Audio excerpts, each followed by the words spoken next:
Hello everyone. आज हम GST 2.0 पर बात करेंगे। जीएसटी 2.0 हाल ही में जो भी जीएसटी में परिवर्तन हुआ था या अमेंडमेंट हुआ था, उसी को दिया गया नाम है जीएसटी 2.0। उससे पहले यह चर्चा करते हैं कि जीएसटी है क्या। तो जीएसटी एक राष्ट्र एक कर प्रणाली पर आधारित एक अप्रत्यक्ष कर है। यह एक प्रकार का मूल्यवर्धित कर भी है, क्योंकि यह केवल मूल्य में हुई वृद्धि यानी वैल्यू एडिशन पर लगाया जाता है, न कि पूरी वस्तु के मूल्य पर बार बार। यह एक बहुस्तरीय कर है, क्योंकि यह विभिन्न विभिन्न स्तर पर लगता है, जैसे कि मैन्युफैक्चरर के स्तर पर या होलसेलर के स्तर पर, रिटेलर के स्तर पर या कंज्यूमर के स्तर पर। यह एक गंतव्य आधारित कर है, जो कि जहाँ पे वस्तुओं का विक्रय हो रहा है वहाँ पे लिया जाता है। इसमें केंद्र, राज्य और स्थानीय लगभग सभी स्तर के कर शामिल होते हैं। इसे 101वें संविधान संशोधन अधिनियम द्वारा लाया गया था। इसमें जो पहले स्लैब थे वो 0% का स्लैब था, 5% का स्लैब था, 12%, 18%, 28 और 28 से ज़्यादा। अब जो इसमें परिवर्तन हुए हैं, तो अब केवल 5% और 18% के जो स्लैब थे उन्हीं को रखा गया है। अन्य जो स्लैब थे उन्हें हटा दिया गया है और लग्जरी गुड्स पे 40% का टैक्स लगाया गया है।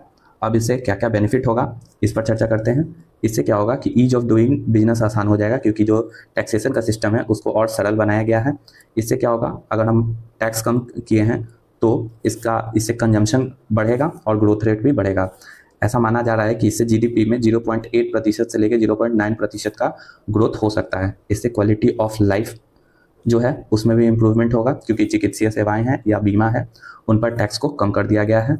अब है ये यूएसए के टैरिफ के रूप, यूएसए ने जो भारत पर टैरिफ लगाया है उसके जवाबी कदम के रूप में इसे देखा जा सकता है, क्योंकि इससे क्या होगा कि भारत में ही जो कंजम्पशन है वो बढ़ेगा और जो वस्तु हम निर्यात करते थे पहले उनकी खपत अब हम भारत में ही कर पाएंगे। अब हम जीएसटी से रिलेटेड जो भी इश्यूज़ हैं या चैलेंजेस हैं उसको देखते हैं। तो सबसे पहले तो इसमें अभी तक पेट्रोल और डीजल के प्राइसेस को इंक्लूड नहीं किया गया है, जिसके कारण हर एक स्टेट में पेट्रोल और डीजल के अलग अलग प्राइसेस हैं। उसके बाद इन्वर्टेड ड्यूटी स्ट्रक्चर प्रॉब्लम, जिसमें कि tax rate on input goods ज़्यादा हो जाता है tax rate of output goods से। जैसे मान लेते हैं धागे पर अगर जीएसटी को ज़्यादा कर दिया जाए कपड़े की तुलना में, तो ये इन्वर्टेड ड्यूटी स्ट्रक्चर प्रॉब्लम है और इन दोनों के बीच जो टैक्स रेट का डिफरेंस होगा इनपुट टैक्स पे और आउटपुट गुड पर टैक्स पे, उसको सरकार रिफंड करती है। तो कई सारे जो रिफंड हैं अभी तक पेंडिंग है।